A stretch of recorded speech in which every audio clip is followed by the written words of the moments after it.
સહજાનંદ સ્વામી મહારાજની જય, હરિપ્રસાદ સ્વામી મહારાજની જય, આત્મીય સમાજની જય જય જય, દાસના દાસ થવાની જય જય જય.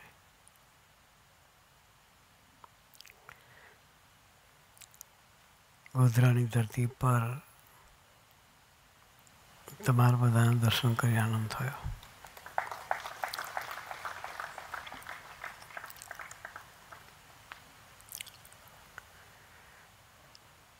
કાલે લુણાવાડાની ધરતી પર સભા હતી. આજે અહીંયા તમારા બધાને દર્શન થયા. મિલિનભાઈએ આપણને સરસ લાભ આપ્યો.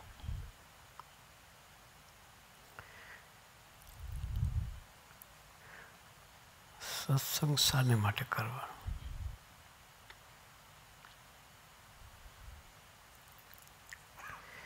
અમારા ભગવાન સ્વામિનારાયણના વારસદાર ગુણાતીતાનંદ સ્વામી, એમણે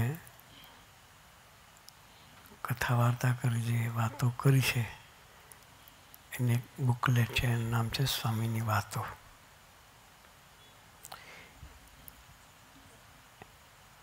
એમાં એક સરસ વાત લખી છે.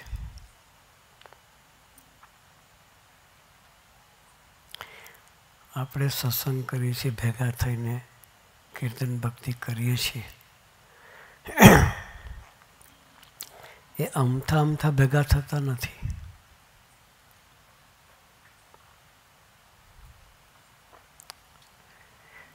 સભામાં શું હોય? સ્ટાર્ટિંગમાં કીર્તન ભક્તિ થાય, મંજીરા લઈને, ઢોલક હોય કે મંજીરા હોય, જે લઈને કીર્તન ભક્તિ કરે. 4-5 ભજન સંભળાવે, પછી 1-2 વક્તા વાત કરે. સભા પછી આરતી થાય,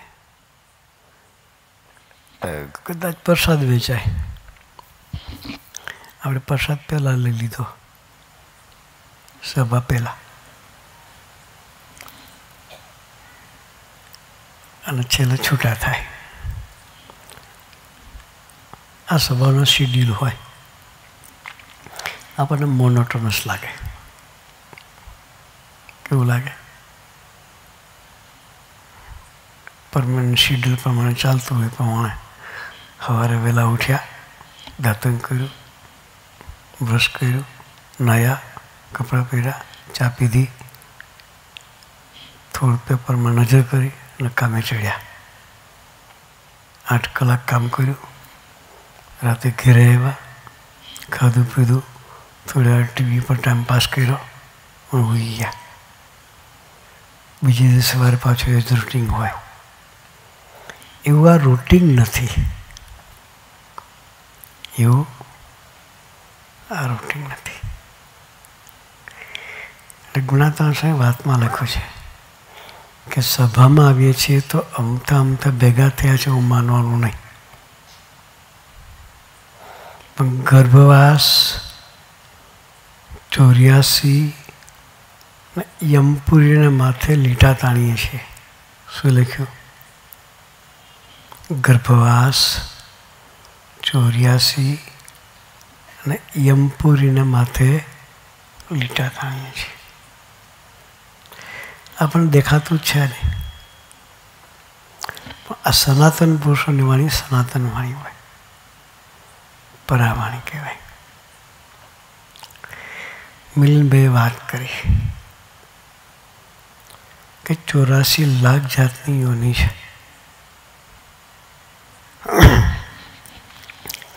એમાં માનવ યોની બી 84 લાખ જાતમાં આવી જાય. એકવાર કૃષ્ણ પરમાત્માને અર્જુન બંને કંઈક જતા હશે, તો રસ્તામાં અર્જુને કૃષ્ણ પરમાત્માને પૂછ્યું કે પ્રભુ ફરી મનુષ્ય દેહ ક્યારે મળે? આમ કહી દીધું ડાયરેક્ટ ભાઈ કે બહુ દુર્લભ છે કે મળતો નથી તો મનાય નહીં. એટલે કૃષ્ણ પરમાત્માએ દૃષ્ટાંત આપ્યું કે 400 જોજન ઊંડી વાવ હોય. કેટલી? 400 જોજન. જોજન એટલે શું ખબર? 1 જોજન એટલે 12 કિલોમીટર થાય. 4 ગૌ. 1 ગૌ એટલે 3 કિલોમીટર. 400 જોજન ઊંડી વાવ હોય. 400 જોજન પોળી. એ વાવ હોય એને માથાનો એક વાળ લઈએ, એના ઊભા 4 ચીર્યા કરીએ. આમ તો થાય જ નહીં. ઊભા 4 આડા ટુકડા થાય, પણ કે ઊભા 4 ચીર્યા કે મને 1 ચીર્યું લેવાનું અને એનાથી પાણી ઉલેચવાનું. એ જ્યારે ઉલેચાઈ રહે ત્યારે મનુષ્યનો દેહ મળે છે. એટલે અર્જુન બુદ્ધિશાળી હતા. એણે પ્રભુને કહ્યું, પ્રભુ એ અશક્ય છે, ઉલેચાય જ નહીં કે. તો પ્રભુ કે એટલો જ મનુષ્ય દેહ દુર્લભ છે કે. આટલો મનુષ્ય દેહ દુર્લભ આપણને મળ્યો છે, આપણને એની ખબર નથી. જેણે દેહ આપ્યો છે ને એને ખબર છે. આપણને મનુષ્ય દેહ ભગવાને આપ્યો છે. એમાં મનુષ્ય દેહમાં છે ને 4 જાતની યોનિ મનુષ્યના ગણાય. કૂતરું બી માનવ યોનિમાં ગણાય, વાંદરું પણ માનવ યોનિમાં ગણાય, પોપટ પણ માનવ યોનિમાં ગણાય. 84 જાતનું ચક્કર પૂરું થઈ ને ફરી જો કૂતરામાં આવી ગયા ને ફરી 84 ઊભી. કે ઝાડ ઉપર ચડી ગયા ને, સમજી ગયા હતા, કૂદાકૂદ કરતા, એને 84 પાછી ઊભી જ છે.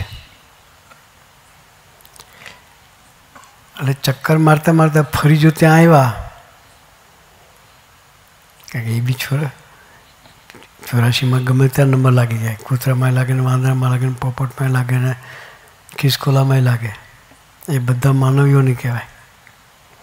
જો એ આવી ગયું તો ફરી 84 ચક્કર ઊભું. એટલે આટલો દુર્લભ 84 જાતની યોનિ એટલે શું? તો 21 લાખ જાતના ધરતી પર ચાલનારા પ્રાણી છે.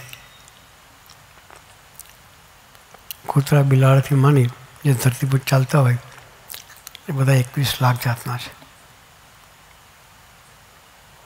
એમાં આપણે બી આવી ગયા ચાલનારામાં. 21 લાખ જાતના હવામાં ઉડનારા છે પક્ષી. 21 લાખ જાતના પાણીની અંદર રહેનારા જીવ છે. અને 21 લાખ જાતની વનસ્પતિ છે. જ્યાં જન્મ થયો ત્યાં તેનું મોત થાય, ખસે જ નહીં. આ ઝાડ છે, બાજુમાં આગ લાગે, ગરમી લાગે તો ખસી શકે? નીચે આપણે હળગાવો, કહીને કઈ જવાનું. એને બી તાપ લાગે પણ કે કોને? એને ઠંડી લાગે છે, એને પવન લાગે છે, પણ કે કોને? અને એના કેટલા વર્ષોનું લાંબી આયુષ્ય હોય. કેલિફોર્નિયામાં 3,000 વર્ષ જૂના ઝાડ છે. કેટલા? 3,000 વર્ષ જૂના ઝાડ છે. એ ઝાડના થડમાંથી બખોલ કરીને એમાંથી ગાડીઓ પસાર કરે છે. કેટલું મોટું થડ હશે? ઝાડને કોતરીને બખોલ કરે, એમાંથી ગાડીઓ પસાર કરે. એટલા મોટા ઝાડ છે તો ઉંમર કેટલી છે ઝાડની? એટલા વર્ષ સુધી અંદર ઠંડી ગરમી વરસાદ પવન બધું સહન કરવાનું. જીવ છે, દરેકમાં જીવ છે. એ 84નું ચક્કર જાય ક્યારે? એમાંથી મુક્તિ પામવા માટે એટલે ગુણાત્મા સામે કહ્યું કે અમથા ભેગા થતા નથી. 84 ગર્ભવાસ અને યમપુરી એની માથે લીટા તાણીએ છીએ. આ સામાન્ય સભા નથી. એટલે આપણે બધા નસીબદાર છીએ. ગુણાત્મા સાહેબ બીજી એક વાતમાં વાત લખી છે.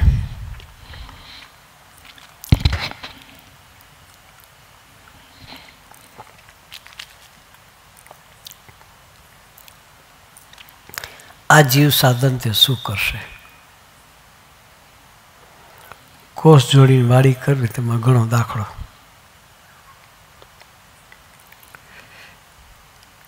ખેડૂ હોય ને ખબર પડે કે ખેતી કરવી હોય. અત્યારે તો કોષ રહ્યા નથી. જૂના જમાનામાં કોષથી કૂવામાંથી પાણી કાઢતા હતા. મારા બીનું કાકાએ કોષથી કદાચ પાણી કાઢ્યું હશે. એ જમાનામાં હતા કોષ. અત્યારે તો બટન દબાવવાનું પાણી નીકળે. મોટર આવી ગઈ, પંપ આવી ગયા. એ કોષથી પાણી કાઢવાનું હોય એમાં 25-30 ડોલ પાણી આવે. કૂવામાં કેટલી આવે? કૂવામાં જાય, ભરાઈને આવે, થાળામાં ઠલવે, ફરી પાછું કૂવામાં જાય, ભરાય, થાળામાં ઠલવે. એ 25-25 ડોલનું ઠલવાતું હોય. એક ખેતરમાં પહોંચે તો કેટલા વીઘા જમીન પલરે? બહુ તો 5-7-10 વીઘાથી તો વધારે પલાવી શકો નહીં. વરસાદ પડે તો અડધા કલાકમાં લાખો એકર જગ્યાને પલાવી નાખે. કેટલામાં? અડધા કલાકમાં લાખો એકર જગ્યા પલાવીને ફર્સ્ટ ક્લાસ પાક ઉત્પન્ન કરે. એમ કોષથી ખેતી કરવી એ પુરુષ પ્રયત્નથી ભગવાન ભજવા જેવું છે. બે હરખું છે.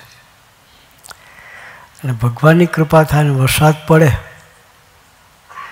અને ખેતી પાકે ને ચોર લઈ જાય, પક્ષી ખાય, ઢોર ખાય તોય ખૂટે નહીં. એવું ભગવાન વતે કલ્યાણ તે એવું છે. પણ મહિમા સમજાતો નથી. એટલે આવો સરસનો સત્સંગ મળ્યો છે. એ કોઈ સાધના નહીં કરી. આપણે તપસ્યા કરવા ગયા નથી. બીજી એક વાતમાં વાત લખી છે કે મોરે તો મુમુક્ષુ ભગવાનને ખોળતા. મોરે તો એટલે જૂના જમાનામાં, આથી 1000 વર્ષ પહેલાં ઋષિમુનિઓ તપ કરતા હતા ભગવાનને શોધવા માટે. મોરે તો મુમુક્ષુ ભગવાનને ખોળતા. આજ તો ભગવાન મુમુક્ષુને ખોળે છે. એટલે આપણે કોઈ સાધના નથી રહી.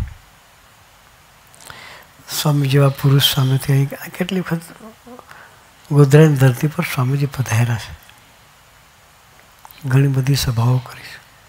હાલોલ, ગોધરા, લુણાવાડા બધે જ સ્વામીજી ફર્યા છે. એ પુરુષના દર્શન ના હોય.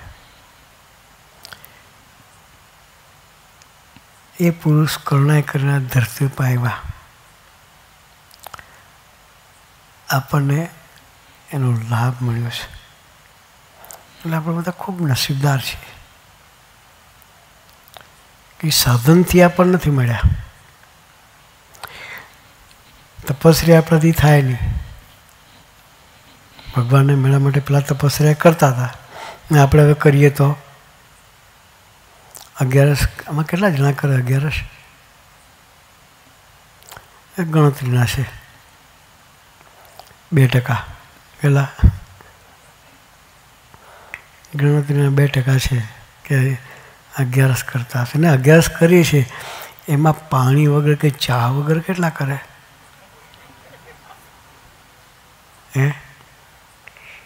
એ કંઈ નથી. જો આપણાથી એક દિવસ ચા વગર રહેવાતું ના હોય તો બીજી કઈ તપસ્યા આપણે કરવાના? એક દિવસ ચા વગર રહેવાતું નથી તો બીજી કઈ તપસ્યા? આપણે કશી તપસ્યા થવી નથી. એટલે લખ્યું કોટી તપ કરીને. બીજી એક વાતમાં વાત છે, કોટી તપ કરીને, કોટી વ્રત કરીને, કોટી યજ્ઞ કરીને જે ભગવાનને સાધુને પામવા હતા તે આજ આપણને મળી રહ્યા છે. કોટી એટલે શું ખબર? કરોડ. કોટી એટલે કરોડ. કરોડ યજ્ઞ આપણાથી થાય? કરોડ દિવસનું તો આયુષ્ય જ નહીં આપણું. કેટલા દિવસનું? કરોડ દિવસનું તો આપણું આયુષ્ય નથી. 100 વર્ષનું આપણે આયુષ્ય ગણીએ તો 100 × 365 કેટલું થાય?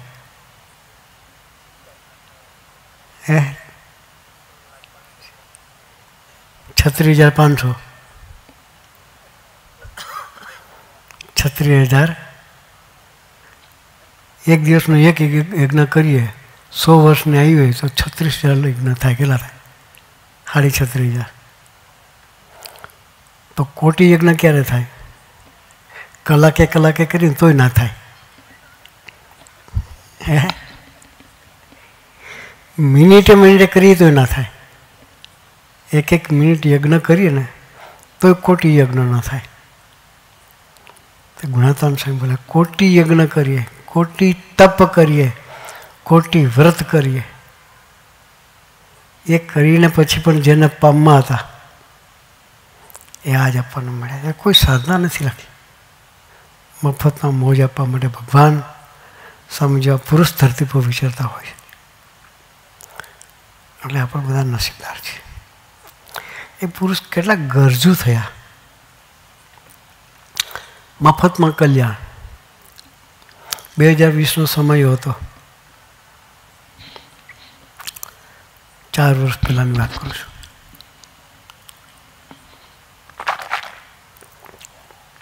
બે લાખ ભક્તો હતા વડોદરાની ધરતી પર. એ સભામાં સ્વામીજીએ જાહેરમાં વાત કરી હતી કે તમે બધા આવી ગયા ને ફાવી ગયા. કે કયો શબ્દ આવ્યો? તમે બધા આવી ગયા ને ફાવી ગયા. કે ભગવાન અંત અવસાય તમને દર્શન દઈને તેડવા આવશે. કે હવે એવું કયું આપણું સાધન છે કે આપણને ભગવાન તેડવા આવે? એ કરુણા છે. શું છે?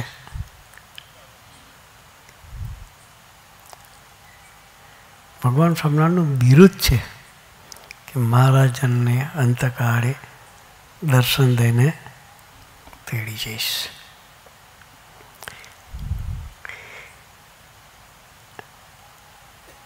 ભગવાન સ્વામિનારાયણ ગઢડાની ધરતી પર મંદિર બનાવતા હતા. આપણે કરુણાનો વિચાર કરીએ ભગવાનની. કેવી કરુણા! તે એક ડોશીમાં ત્યાંથી પસાર થતા હશે. સત્સંગી નહીં. સ્વામિનારાયણ નામ સપનામાં લીધેલું નહીં કે ભગવાન સ્વામિનારાયણના દર્શન કરવાની ક્યારેય. ત્યાંથી મંદિરના બાજુમાંથી પસાર થતા હશે ને કૂતરું પાછળ પડ્યું. કૂતરું પાછળ પડતા આપણે શું કરીએ? લાકડી હોય તો લાકડી પછાડી, પણ લાકડી ના હોય તો શું કરીએ? વાંકા વળીએ. પછી શું કરીએ? પથ્થરો ઉઠાવીએ કે પગે લાગીએ? કૂતરાને પગે લાગીએ નહીં? સુમનભાઈ હશે. પથ્થરો ઉઠાવીએ. શું કરીએ? અને પથ્થરો ઉઠાવીને કૂતરા પર ફેંકીએ એટલે આપણું પીછો પકડતું પાછું વળે. એમ માજી એ જ કર્યું. હા, દેખાડો પાડ્યો અને જા કૂતરા પર નાખ્યો. કૂતરાને વાગ્યું, કામ કામ કરતું જતું રહ્યું ને એ પથ્થરો ગબડતો ગબડતો મંદિરના પાયામાં પડ્યો. કઈ જગ્યાએ પડ્યો? પાયા. પથ્થરો યોગ્ય જગ્યાએ પડ્યો. માજીએ મહિમાથી નાખ્યો હતો. ભગવાન નામ લેતા હતા નાખ્યો હતો. કૂતરું પાછળ પડે તો ભગવાન નામ લઈએ આપણે. 2 શબ્દો ગારના બોલાઈ જાય. શું બોલાઈ જાય? હે? વાણી હારી નીકળે નહીં. પણ એ રીતે માજીએ પથ્થરો નાખેલો, મનમાં ગાળો દેતા દેતા ને પડ્યો યોગ્ય જગ્યાએ, પાયામાં પડ્યો. જ્યારે માજીની અંત અવસ્થા આવી ત્યારે ભગવાન સ્વામિનારાયણ દર્શન આપ્યા. માજીને કે માજી તમને લેવા આવ્યો છું કે?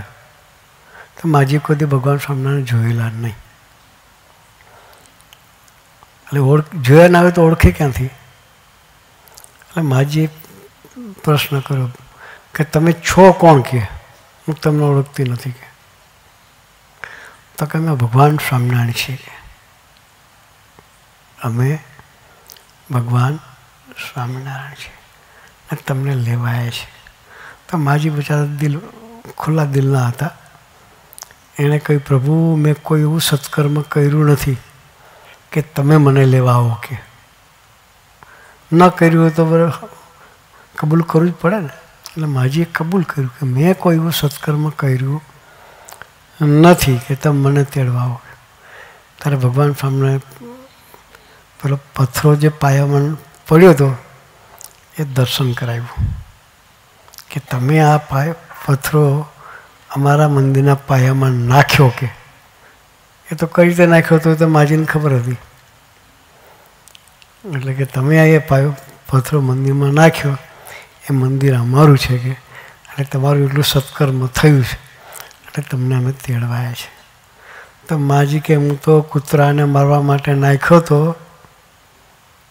તમારા મંદિરમાં ભક્તિભાવથી પથ્થરો નાખ્યો નથી. બાકી તમે જે રીતે નાખ્યો હોય, ભૂલે ચૂકાઈ સ્વામિનારાયણનું નામ લે કે ભૂલે ચૂકાઈ સેવા ભક્તિ થઈ જાય તો એની અંતકાળે સદગતિ કરે એવા પુરુષ આપણને મળ્યા છે. એટલે માજીએ પછી તો કંઈ 1 મિનિટ પ્રભુ ઉભા રહો કે મારા 3 દીકરા છે ને બોલાવી લો. હું એને વાત કરું પછી 3 દીકરાને બોલાવે છે. પછી કહે છે કે બસ હું હવે જાઉં છું ભગવાનના ધામમાં. કે પેલા છોકરાએ જાણતા હતા કે માના એવા કોઈ લક્ષણ નથી કે ભગવાનના ધામમાં જાય. કે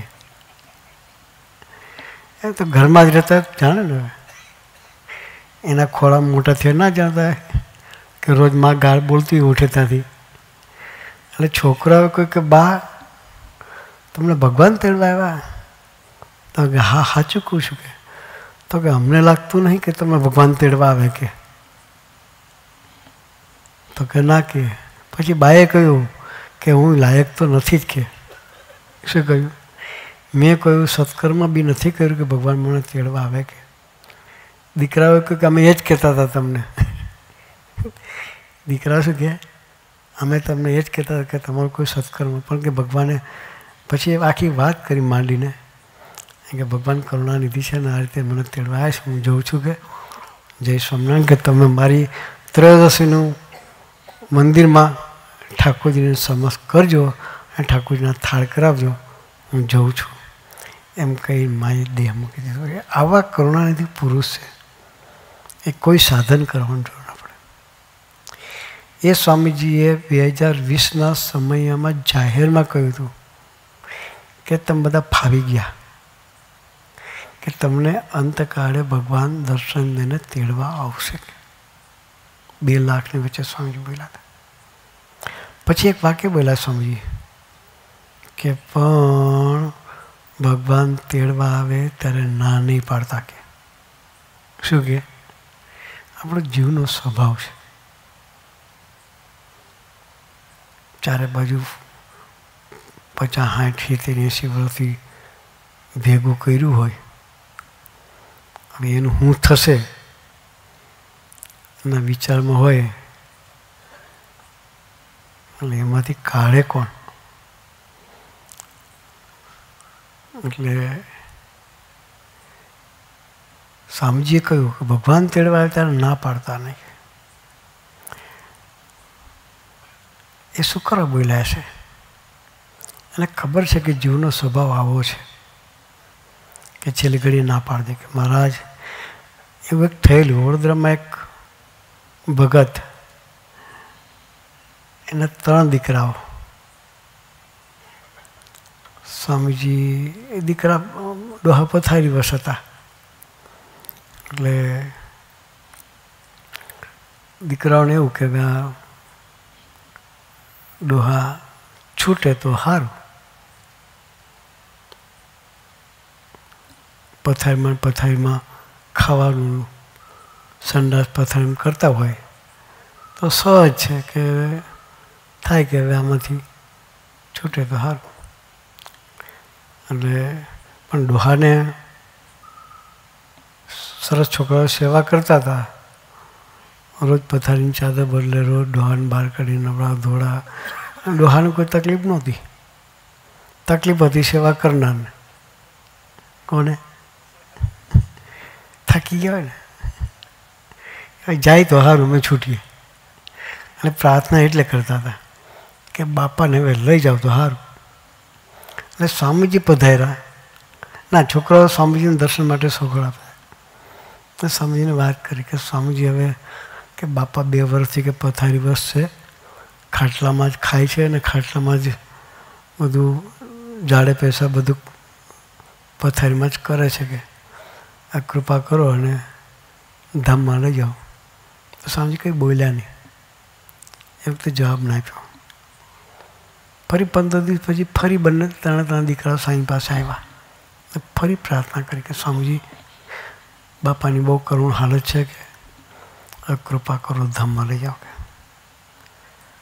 તો સ્વામી કે હું તમારે ઘેર આવીશ કે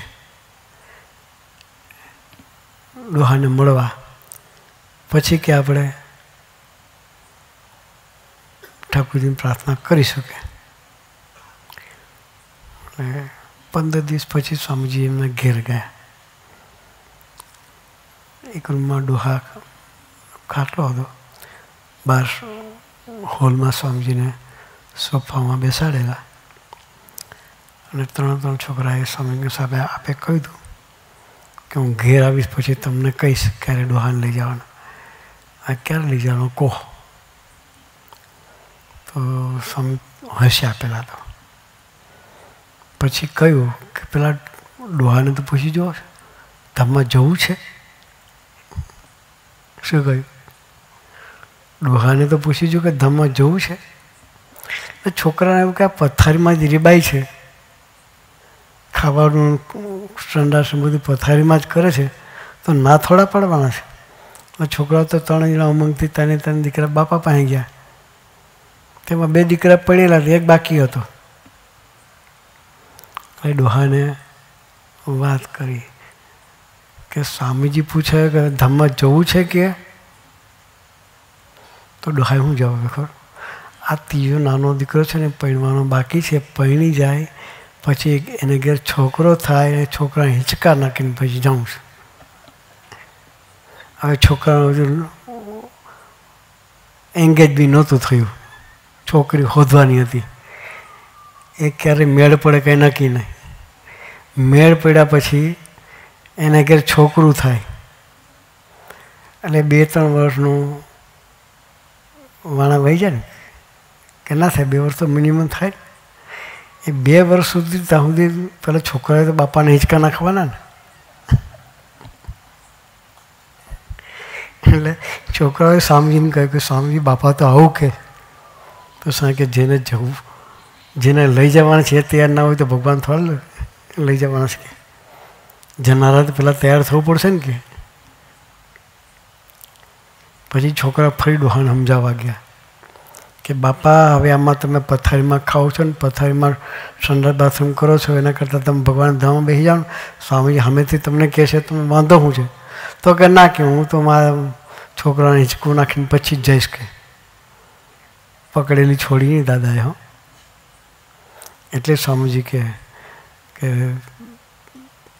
ભગવાન આવે ને ત્યારે ના નહીં પાડતા એમ, કે જીવનો સ્વભાવ એવો છે. પછી તો છોકરાએ પ્રાર્થના કરી કે સ્વામીજી દાદા તો આવું જ કહે છે, હવે તમે કરુણા કરો, અમે થાક્યા છે. કે એ છોકરાએ કબૂલ કર્યું. હા, કે અમે થાક્યા છીએ સેવા કરીને, હવે તમે અમને છૂટા કરો. કે તો સાંઈ કે સારું 15 દિવસ સેવા કરી લો. કે શું કહ્યું? 15 દિવસ સેવા કરી લો, પછી મારે લઈ જશે. 15 દિવસ સેવા કરાવીને પછી સ્વામીજી ડોહાની ગોદમાં બેહાડી દીધા. કહેવાનું મીનિંગ છે કે આવા પુરુષ કરુણાનિધિ પુરુષ છે. એટલે આપણે સત્સંગ કરીએ છીએ એની પાછળ 3 જ ભાવના છે કે ગર્ભવાસ 84ને યમપુરી માથે લીટા તાણીએ છીએ, યમતા ભેગા થયા નથી. આવા કરુણાનિધિ પુરુષ આપણને મળ્યા છે, આવા સંતો આપણને મળ્યા છે. અમારા શાશ્વત સ્વામી અને પ્રભુ દર્શન સ્વામી આવે છે. એને કોઈ સ્વાર્થ નથી, બંને ભણેલા ગણેલા સંતો છે. એક એગ્રીકલ્ચરમાં ગોલ્ડ મેડલ થયેલા છે, બીજા છે પ્રોફેસર હતા રાજકોટ આત્મી વિદ્યા ઓકે આત્મી કોલેજમાં. બંને પોતાનું કેરિયર છોડીને સાધુ થયા છે. જે મિલિંદભાઈ કર્યું, કોઈ સ્વાર્થ નથી એને. આપણા દીકરાઓને માર્ગે ચડે ને એટલા માટે અહીં આવે છે. આપણી સાચી મૂડી છે ને આપણા દીકરા દીકરીઓ છે. તમારી દુકાન હોય કે તમારું સ્ટોર હોય કે તમારું દવાખાનું હોય કે તમારી ખુરશી હોય, એ તમારી મૂડી નથી. ગમે એટલી પ્રોપર્ટી હશે, એ સાચી મૂડી. સાચી મૂડી તમારા જે બાળકો છે એ સાચી મૂડી છે. એના જીવનમાં જો સંસ્કારનું જતન નહીં થયું તો તમારી ભેગી કરેલી મૂડી ક્યારે ધૂળધાણી થઈ જશે ખબર નહીં પડે. એટલે એ આપણી સાચી મૂડી સચવાય એના માટે આપણે સત્સંગ કરવો છે. કાલે મિલિંદભાઈ વાત કરી હતી લુણાવાડાની ધરતી પર કે ઘરડા ઘર વધી રહ્યા છે. કે શું કે ઘરડા ઘર વધી રહ્યા છે. શું કરવા? આજનું યંગસ્ટર પોતાના મા બાપની સેવા કરવા તૈયાર નથી. એ નથી એનું કારણ શું? કે એને સેવાનો મહિમા નથી, કે મા બાપનો મહિમા નથી. પહેલાંનું સૂત્ર હતું માતૃદેવો ભવ અને પિતૃદેવો ભવ. એ હવે નથી રહ્યું. હા, એ સૂત્રને આપણે આપણા દીકરા દીકરાના જીવનમાં સાકાર કરાવવું હોય તો આવા સંતોના યોગમાં દીકરા દીકરીને રાખજો. તો એ દીકરા દીકરી માતૃદેવો ભવ અને પિતૃદેવો ભવ સમજશે તો આપણી સેવા ભક્તિ કરશે. બાકી અપેક્ષા રાખવાની વાત રહી નથી. એટલે આપણા સ્વાર્થ માટે પણ કોના? પોતાના સ્વાર્થ માટે પણ આપણે સત્સંગ કરવો છે ને આપણા દીકરા દીકરીને ભગવાનના માર્ગે વાળવા છે. તો આવો સરસનો યોગ આપણને ઘેરે બેઠા મળે છે. સંતો કરુણા કરીને ગરજુ થઈને આપણે ઘેર આવે છે. અહીં ગોધરામાં આપણે સભા ચાલુ કરવાના છે. અઠવાડિયે 1 કલાક એક સત્સંગ માટે કાઢજો. સંતો પ્લાનિંગ કરે છે. આપણે એમ સભા ચાલુ કરીએ.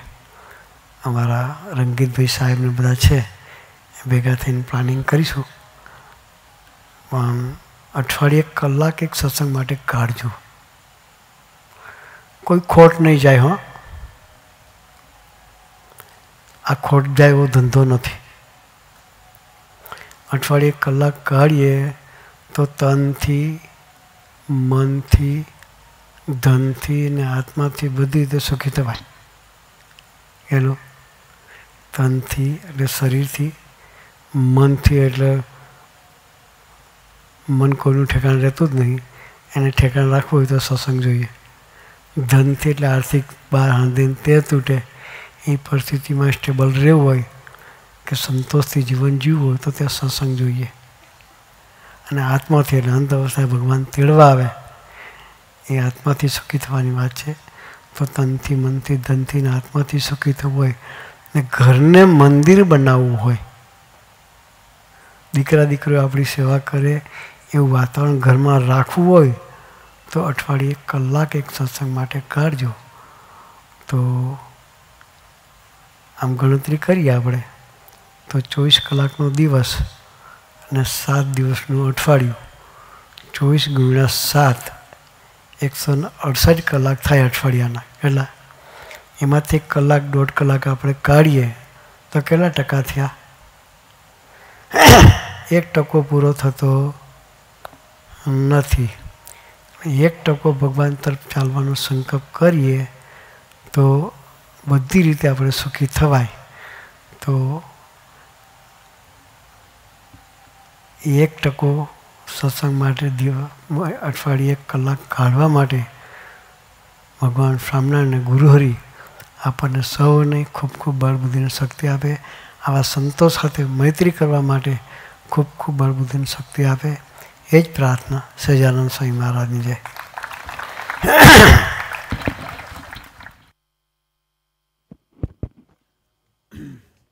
ફરીથી આપણે તાળીઓથી ગુરુહરિને વધાવીશું.